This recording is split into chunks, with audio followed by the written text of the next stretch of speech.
All right. It is my pleasure to be joined by former four-time team captain, if I have that right, the Pro Bowler from the Cincinnati Bengals, Cedric Peerman. Cedric, how are you doing today, man? Hey, I'm great, Steve. How are you? I'm doing well, and I want to reiterate how much I appreciate you working through some technical difficulties here. You know, you were able to call in after the Zoom call got off to a rocky start. Um, but man, for everything you accomplished in the NFL, I really wanted to ask you from the jump. If I had this right, you grew up working on a tobacco farm. How much does Yeah, working from a young age you just really sort of cement your work ethic, the ability to put in long hours, and sort of set a foundation for you that you can find success no matter what you really do? yeah. I mean, it was my grandfather's tobacco farm, and as a young kid, I just grew up following him around. If he wanted to find me on the farm, just look for my grandfather. I was right behind him. As a little kid, 5, 6, 7 years old, and he really taught me. I would say the art of hard work and being disciplined. Um, from an early age, he taught me that, and yeah, it's something that I've not always lived up to, but something that I've never forgotten. And I think it has carried me, throughout my career, definitely. Yeah, well, to perpetually be living up to a standard sort of takes away the humanity in all of us, right? I don't think that we're I perfect all the agree. time, and Yeah. might as well use that perfect segue into your faith, because it doesn't take long. Anyone that looks into you, what you're doing now, that your Christianity has been a huge part of who you are now. So I know that I'd be hitting fast forward a little bit to ask you how this sort of comes together for you, but it's my understanding that it's while you're in college that you really have this light sort of shined in your life. Yeah. I was just kind of floating through college. I would have said that I was a Christian, but I definitely wasn't living like one. Um, wasn't bearing any fruit like the Bible talks about. And I was just floating along through college, focused on football, just trying to be good at that, trying to be great at that. And it ended up happening. A lot of things were going good for me at one point in my career, and then all of a sudden, um, I just hit a brick wall. I got hurt, and God was really using that to show me that football and other things were idols in my life. And yeah, that was a difficult season of my life, 2007, 2008. But God definitely used it to open my eyes to see my need for Christ, to see my need for the forgiveness of my sins, and I needed to be right with God. So it was a tough time, but I'm thankful for God's grace that He allowed all of that painful stuff to happen so that I could really see where my heart should really belong to. And that's obviously a very moving sentiment that a lot of people can have that resonate with them. So this isn't to try to undercut that at all, but I'm sincerely asking, when you say that, how did when it comes to being an athlete and how you prepare, how you play the game, how you carry yourself, how do you actually feel that change in your day-to-day life, again, as you just approach everything and try to be better? I think um, I think for me personally, I just went from just a level of focusing on Cedric and focusing on my career, and really it came down to what was I going to use my platform for? Was it going to be for self glorification, or was it going to be for God's glory? The Bible talks about in everything that you do, do it as unto the Lord and as not unto men. And in playing football, it's it is a very fine line in doing that, because you want to go out, you want to ball out. Don't get me wrong. I want to play good. I want to score touchdowns. I want to make tackles on special teams, and I wanted to do all of that stuff. And it's definitely a fine line between, you know, going out there and doing it for your own self. But really, we should be going out there and playing for God's glory, because He gave us those talents and abilities that we have. We didn't. It's not like we came out of the womb and we were, you know, we had some say over that. God did put that in our lives and in our physical bodies. He allowed those things to develop the way that they did, and He deserves the glory for it, and not me. Definitely. Uh, so you said that this really comes together for you when you're sort of dealt an injury and trying to sort of just reconfigure, figure out where you stand, who do you want to be. Now, that obviously it plays a huge part, I'm sure, in your ability to come back and then make it to the NFL. But Yeah. looking at that aspect of it, how much did that, does it make you work harder to rehab back? Like how much, if you just sort of devote like a piece of the pie to your faith, how much does that sort of carry over to the other aspects of your life for you to give more? Yeah, I think just with the injury, just my faith was definitely tested in that time, and God was really working in my heart during that time. And I would just say this, that God used what I thought was the worst thing that could have possibly happened to me at that point in my life. And I got hurt in, I think it was October 2007. I dislocated my foot. I was leading the conference in rushing. I had pretty much graduated with my degree. I was like, I'm going to the NFL. I'm not going to finish out my 5th year. And it just completely wrecked my plans. Everything that I thought that I was going to do and thought I was going to be, that just sort of ended. But God used that just in an incredible way to change my life and to change my heart. Hopefully, I'm answering your question in making those statements. You are. It's a perfect answer. So just now to fast forward a little bit to when you do make it to the NFL after you have to come back in 2008 and play. Yeah. Man, I'm sure your rookie year did not go the way you thought. Getting drafted by the Ravens, then that doesn't work out. So then it's with the Browns, and then it's with the Lions Yeah. towards the end of the year. How Yep. much just being a human being, having aspirations that you want to chase and fulfill, how much did that rock you? Like, how do you weather a storm like that where it seemingly it felt like day to day you probably didn't know where you really stood or how long you were going to be with any team that you were with? Yeah, it was. Thinking back to that year, I don't want to go back to that ever again. I probably will end up in some way, shape, or form in something like that in the future, probably, for saying that. But yeah, it definitely was a year of testing because I knew coming into the league, I knew that I was going to have to play special teams. And I was like, man, it seems like Mount Everest to play special teams in the NFL. I mean, it just seems like a difficult thing.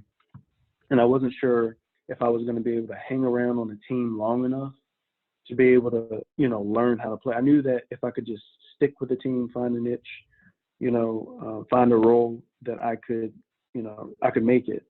But yeah, that first year was a test. And when spring of 2010, after the draft, when the Lions called me and said that they were going to cut me, they were going to release me, I was at my wits' end. I was just like, not again. I thought it was going to work out in Detroit, but it ended up not working out. But again, just a difficult thing that God used. In spring 2010, I came here to Cincinnati, and I've been here ever since. So it's been great.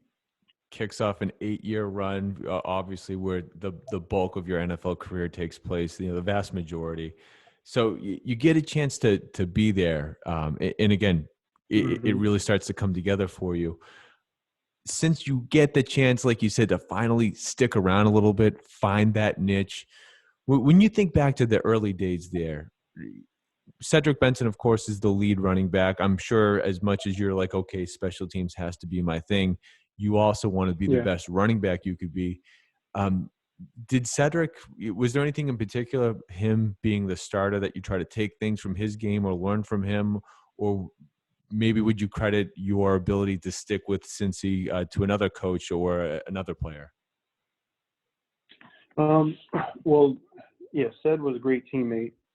Um, God rest his soul. But it's just my special teams coach was Darren Simmons. Had a big influence on me, just the way he coached and how he's just a competitor. He is always the same guy every single day. He doesn't change. And he gave me a shot. He gave me a chance to play special teams. And, I just sat under him, learned from him. There were a couple other veteran guys that were there on the Bengals when I got there. One guy, Brandon Johnson, linebacker, who really kind of showed me the ropes. He just said, go run fast, do what you do. And that just took so much weight off my shoulders because, on kickoff plays, you're trying to read stuff and you're a young player. You don't really know, all of the different tricks of the trade. But he was those two guys, Coach Simmons and Brandon, really helped me out, helped take away some of the nerves and some of the anxieties of playing special teams. Awesome. So can you just speak a little bit about your mindset then? Again, everything you were able to accomplish in college, you know that you can play running back. How does, when you think about 2010, do you go in with the aspirations of wanting to get the ball as many times as possible while also being on special teams? And then how does that compare to, by the time 2015 rolls around and you're a Pro Bowler, over the course of those seasons, do you just get to the point where 95% of your energy is just completely absorbed in being the best special teams player you can? How does the balance shift? Yeah. When I first entered into the league, I don't think any running back enters the league and is like, I'm going to be a dominant special teams player, and I'm not going to worry about the running back position. I don't think anyone does that. And I didn't. I had aspirations, I had dreams, I had goals, and it never worked out. I had some bright moments, but it never worked out the way that I envisioned it or that I hoped for it to go. But it was probably the best thing for me. Maybe it would have been different for someone else, but the way God worked it out, I think it probably was the best thing for me because it allowed me to play, as long as I did. I don't know if I'd come in and become a starter, or got drafted a little bit higher than I did. Maybe I don't play in the league as long. Maybe I get beat up. Maybe I get hurt. But yeah, it was the best thing that probably could have happened to me to play special teams, and it was tough to get used to that I was going to be a career special teams guy, because it kind of hits your ego a little bit. But I knew if I was going to stay around for any length of time, that's what I was going to have to do. Yeah. And hey, you got a rushing touchdown under your belt. So, no one can take that or any other rushing attempt that you had, away from you. You earned that. Yes, but I did. But you get to the point before you're even a Pro Bowler that you're the special teams captain. What does it take for you to embody that special teams role to the point where your teammates are voting you to be, one of the leaders, whether that's 4, 5, 6 guys that get to represent the team? Yeah, I think one of the things that people look for is just honesty, humility. And I'm not saying that I excel at any of those, but just my faith, me believing that my Christianity isn't just like, a one, like on Sundays. It's a lifestyle, a chosen lifestyle. Hopefully people saw that in me. They saw my sincerity. They saw that I really wanted to be a team player, and that I had good leadership, capabilities. I a big speech guy. Over the course of my career, I kind of grew to become more of that, to speak up and to say things. But whatever people saw in me, it was a positive thing, so I'll take it. Of course. Yeah, I do just want to ask about the Bengals in general as a team. From Yeah. 2010 through the end of your time there in 2017, it's probably the best run that the Bengals have had in the last 30 years of just consistently being Hmm. a 9-10 win team regularly, and then they get it all the way up to 12 wins. Marvin Lewis is the head coach the entire time. Some of the other pieces change. A lot of them do change, but his stamp on the team, I think, will probably be forever remembered in this span. What would you Hmm. say made the team successful at the end of the day to perennially be a playoff contending team year in, year out? I mean, I was actually thinking about this, before we got on this call. What is it about organizations that year after year they're able to be successful? And I think probably 90% of the time, I don't know, it could be less, could be more. You have to look at what are you getting from the quarterback position. And when I first came to the Bengals, Carson Palmer was here, and then he was on the way out, and then the Bengals drafted Andy Dalton. And Andy was just so solid for us for a number of years.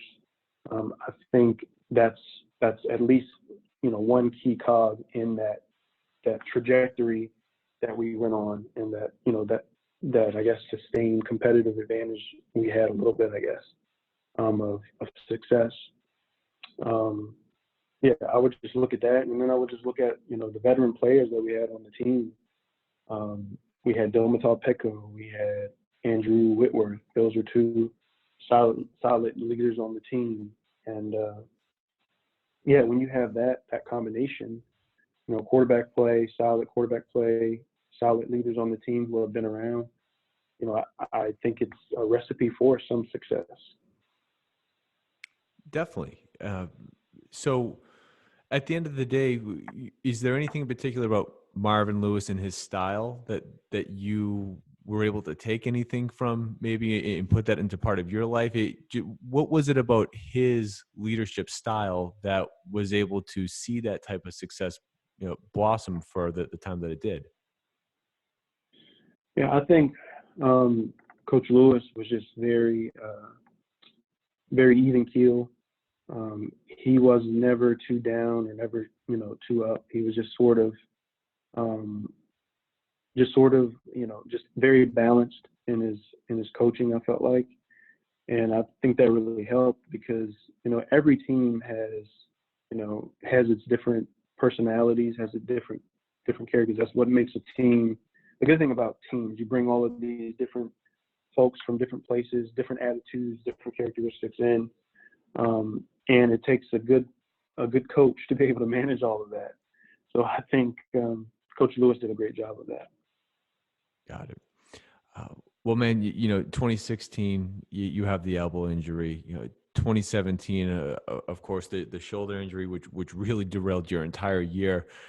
Can you just talk Yeah. a little bit about the end of that NFL road? When did you start to think about hanging it up, and ultimately, how hard was it for you to make that decision? Yeah, I mean, I think the decision was made for me because I didn't get any calls. So, yeah, it was like when you do something for so long, it would be like, someone. I don't know if people go through this. Some people work at one job for 25 years and then they retire, or maybe even longer. And for the most part, they're probably happy. I probably should just take that back. They're probably happy to be retired, but I wasn't happy with mine. I knew my career was going to end at some point. I just didn't like the way that mine ended. But again, that was God's plan for me, for it to happen that way. And what it really did was it really, open the door for my wife to get further along in her career, and then just with our children, having me being able to be at home while my wife is furthering her career in herself is a great thing for us. And if I was playing football, we would have to, someone else, a stranger, would be watching our children. So it's really a blessing. But yeah, I do miss playing. I miss it dearly.